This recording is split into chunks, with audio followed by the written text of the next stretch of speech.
Bapak, Ibu, saudara-saudari di mana saja berada, dalam video ini saya menyajikan suatu sejarah dan makna doa Angelus Domini secara singkat dan sederhana. Latar belakang saya membuat video ini karena saya banyak mendapat pertanyaan dari umat tentang sejarah dan makna doa Angelus atau doa malaikat Tuhan. Mereka bertanya, Pak, asal mulanya doa Angelus itu dari mana? Siapa yang menciptakan? Yang kedua, apa makna yang terkandung di dalam doa malaikat Tuhan? Dan yang ketiga, mereka bertanya apakah doa Angelus ini bersumber dari kitab suci. Nah, untuk menjawab pertanyaan ini, saya berusaha untuk membuat video singkat ini. Mudah-mudahan sedikit membantu bagi umat yang ingin tahu, yang sudah merasa jatuh cinta dengan doa Angelus atau doa malaikat Tuhan. Saya meyakini bahwa umat bertanya karena setiap hari itu di gereja atau di tempat kerja sudah menjadi kebiasaan umat mendaraskan doa Angelus atau doa malaikat Tuhan. Apa yang mereka lakukan? Mereka bertanya supaya mempunyai penghayatan dan pemahaman yang benar dalam bagaimana untuk melakukan doa-doa novena ini, doa-doa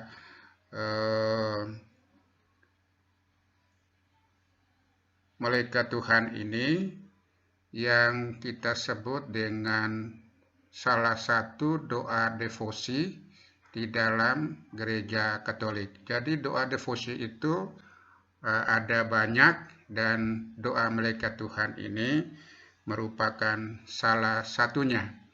Dan kita tahu bahwa dalam gereja ada dua doa itu, ada doa liturgis, itu doa resmi, dan yang kedua itu doa devosi. Dan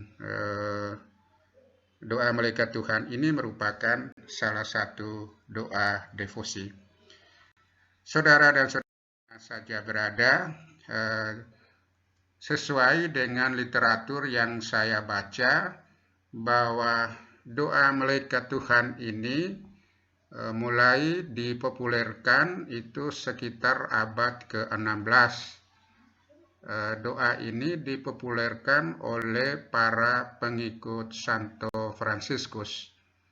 Jadi mereka sudah menjadi kebiasaan mendaraskan doa 3 kali sehari dan mereka membiasakan umat di mana komunitas umat yang menjadi wilayah pelayanan mereka untuk membiasakan diri mendaraskan doa Angelus ini.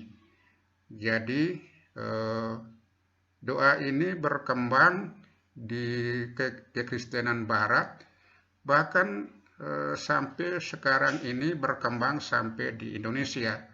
Sudah termasuk doa Angelus ini adalah doa umat atau doa yang merakyat. Nah, ini latar belakang sejarahnya yang dipopulerkan oleh para pengikut Fransiskus.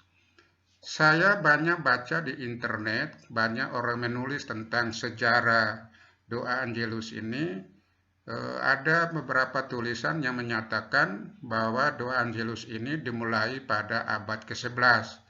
Ada juga yang menulis bahwa doa Angelus ini dimulai sejak abad ke-13. Saya mau menyatakan kepada kita semua bahwa sumber yang benar itu yang bisa dipertanggungjawabkan bahwa doa Angelus ini dimulai pada abad ke-16.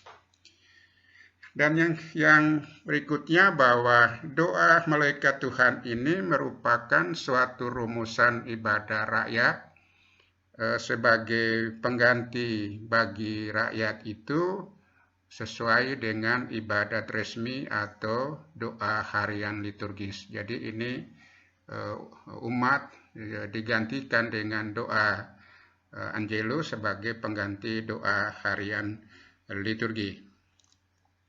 Dan bagaimana struktur doa Angelus? Kita bisa melihat bahwa doa Angelus itu terdiri dari 3 ayat dan tanggapannya, dan selalu disusul dengan doa Salam Maria. Jadi saya ulangi lagi bahwa struktur doa Angelus ini terdiri dari 3 ayat dan tanggapannya, selalu disusul dengan doa Salam Maria. Yang kedua adalah seruan kepada Bunda Maria serta tanggapannya, disusul dengan doa penutup yang tertuju kepada Allah dengan perantaraan Yesus Kristus. Saudara dan saudari yang terkasih di dalam nama Tuhan kita Yesus Kristus, berikut ini saya akan menguraikan struktur doa Angelus secara lengkap. Saya bagi dalam 3 kolom. Yang pertama kolom ayat, yang kedua kolom tanggapan, dan yang ketiga kolom sumber atau dasar biblisnya atau sumber kitab sucinya. Yang pertama, ayat pertama bunyinya demikian. Maria diberi kabar oleh malaikat Tuhan. Tanggapannya bahwa ia akan mengandung dari Roh Kudus. Ini diambil dari Injil Lukas pasal 1 ayat 28 sampai ayat 35.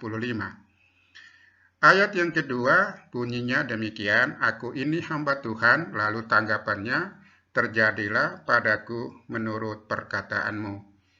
Ayat ini dan tanggapan diambil dari Injil Lukas pasal 1 ayat 38. Yang ketiga, sabda telah menjadi manusia, tanggapannya, dan tinggal di antara kita. Nah, ayat dan tanggapan ini diambil dari Injil Yohanes pasal 1 ayat 14. Dan doa Angelus ini ditutup dengan satu doa penutup, yaitu doakanlah kami, ya Bunda Allah, tanggapannya, supaya kami layak menerima janji Kristus. Dan itu ditutup juga dengan doa kenangan, yaitu mengenangkan misteri inkarnasi, peristiwa sengsara, peristiwa wafat, dan peristiwa kebangkitan Kristus. Bunyinya demikian, kami mohon ya Tuhan, sudilah kiranya mencurahkan rahmat-Mu ke dalam hati kami, supaya kami yang mengenal inkarnasi anak-Mu, berkat kabar malaikat melalui penderitaan dan salibnya, diantar kepada kemuliaan kekal. Jadi doa Angelus ini disusun dengan maksud suatu pewartaan atau suatu kerigma kepada umat. Apa yang diwartakan? Yang diwartakan itu adalah misteri inkarnasi, Allah yang menjadi manusia, dan yang kedua, peranan Maria dalam sejarah keselamatan. Jadi doa Angelus ini mengandung nilai pewartaan atau mengandung nilai kerigma, yaitu kita mewartakan dua pokok iman, yaitu misteri inkarnasi, Allah yang menjadi manusia, atau sabda yang menjadi daging, firman yang menjadi manusia, dan yang kedua, mewartakan tentang peranan Maria dalam sejarah keselamatan. Dan ini dalam doa Angelus ini, dua pokok ini diwartakan dan harus ditanggapi, diwartakan dan ditanggapi. Sekarang kita akan melihat waktu untuk doa Angelus. Doa Angelus ini didaraskan 3 kali sehari. Nah, untuk dapat dipahami oleh kita semua bahwa walaupun kita mendaraskan doa yang sama, rumusan yang sama, tetapi maknanya berbeda sesuai dengan waktu kita berdoa. Jadi saya ulangi lagi, doa Angelus ini didaraskan 3 kali sehari. Nah, maknanya tergantung dari waktunya. Walaupun kita mendaraskan doa yang sama, rumusan yang sama, tetapi maksud dan tujuan berbeda. Nah, yang pertama kita lihat, doa Angelus ini didaraskan setiap pagi pukul 6. Jadi tepat jam 6.00 kita mulai berdoa Angelus. Nah, maksud dan tujuan dari doa Angelus pada pagi hari pukul 6 adalah untuk menghormati dan menghayati peristiwa kebangkitan Kristus yang telah bangkit. Maksudnya bahwa kita semua sebagai umat atau sebagai pengikut Kristus memulai hidup baru itu dengan semangat kebangkitan. Jadi kita memulai start hidup kita pada hari yang baru ini dengan semangat kebangkitan. Jadi semua keluh kesah kita, semua masalah hidup kita harus kita tanggalkan. Kita memulai hidup baru kita dengan semangat kebangkitan Kristus atau semangat kebangkitan. Nah, ini maksud dan tujuan doa Angelus yang didaraskan pada pagi hari pukul 6.00. Yang kedua, doa Angelus ini didaraskan setiap tengah hari itu atau siang hari tepat pukul 12.00 atau jam 12 siang.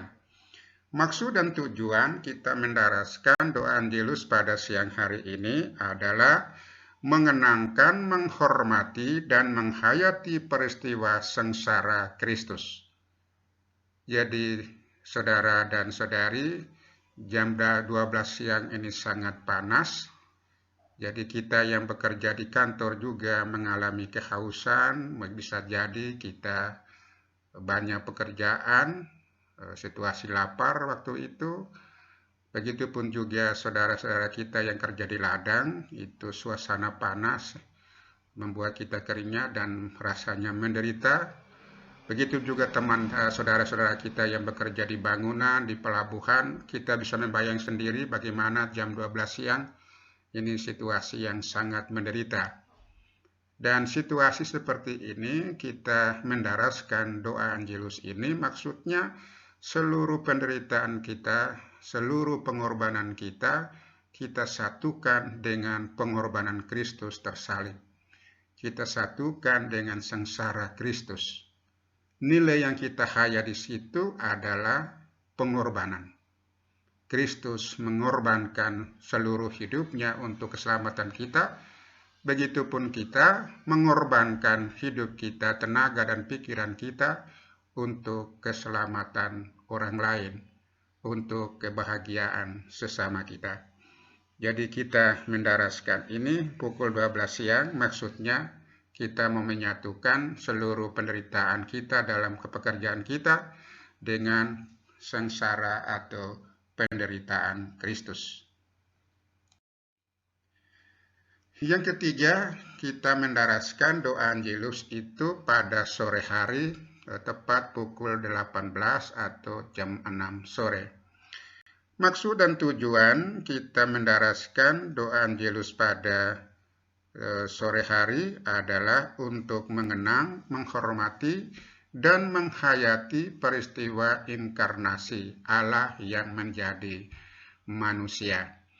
Jadi pada sore hari ini kita merasakan bahwa inkarnasi ini Allah yang menjadi manusia, maksudnya Allah yang sungguh-sungguh menyatu dengan kehidupan kita, Allah selalu beserta kita, Allah yang selalu hadir dalam peristiwa hidup kita.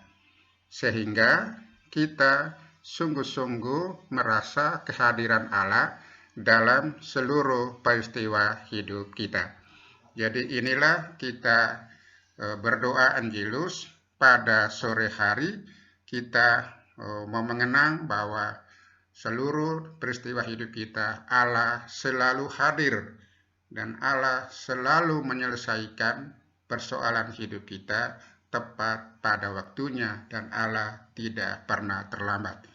Jadi inilah kita mendaraskan doa Angelus setiap hari 3 kali dengan makna dan tujuan yang berbeda-beda sesuai dengan waktu kita berdoa. Saudara dan yang terkasih di dalam nama Kristus, kiranya penjelasan sederhana dari saya demikian. Mudah-mudahan bisa membantu, paling tidak sedikit menjawab rasa ingin tahu kita tentang sejarah dan makna doa Angelus ini. Saya pribadi mau menyatakan kalau penjelasan ini kurang menarik, itu semuanya datang dari saya, tapi kalau merasa menarik dan terhibur yang menggugah iman kita, itu semuanya datang dari Tuhan. Mudah-mudahan sedikit membantu. Tuhan memberkati kita semua. Terima kasih, Tuhan memberkati.